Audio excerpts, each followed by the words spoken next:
What's up guys, Jeff Cavalier, ATHLEAN-X.com.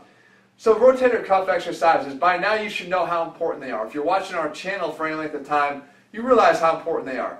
You see, most poorly written workout programs have such an imbalance between the number of exercises that internally rotate our shoulders versus those that externally rotate our shoulders, that it's no surprise that we're winding up with so many guys that wind up with shoulder pain from working out. But it doesn't have to be that way.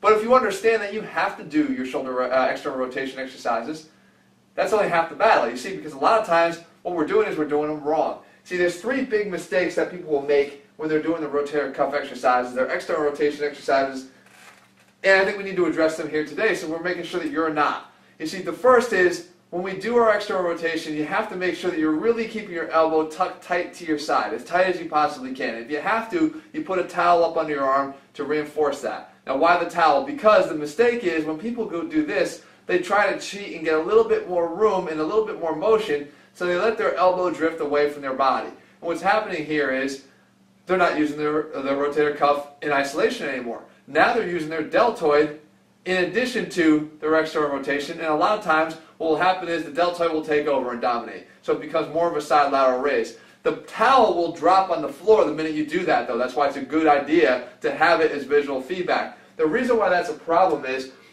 the rotator cuff in general is supposed to keep the head of the humerus centered inside of the glenoid. So inside the ball and socket, you're supposed to have a centrally located ball.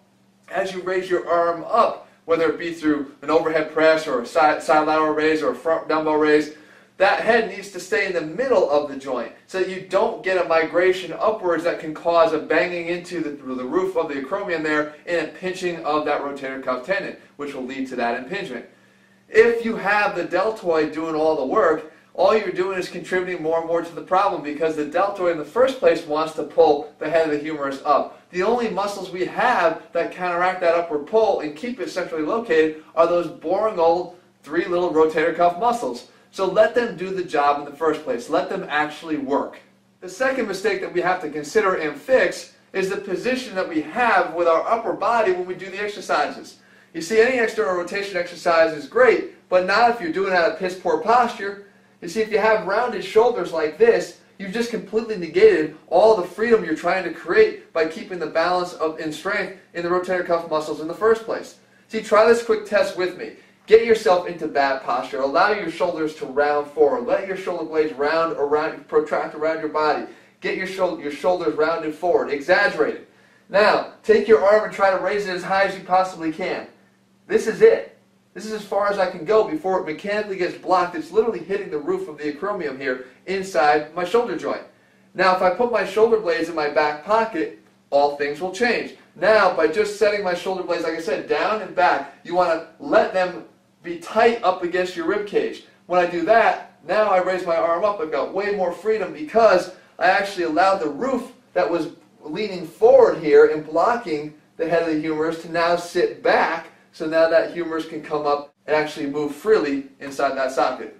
The third and final mistake is actually related to the second one, and that is an inattention to the other half of the equation here. What is the actual shoulder blade doing? We just covered how important the position of the shoulder blade is to the overall function of the shoulder joint. So if you're not worried about the position of your shoulder blade at any point in time, then you're really ignoring a main key component of the goal of your shoulder external rotation exercises. So we need to fix that. We need to realize that two muscles will actually really position the shoulder blade where we want it to be. That down into your back pocket position. That's going to be your serratus anterior and your lower trap.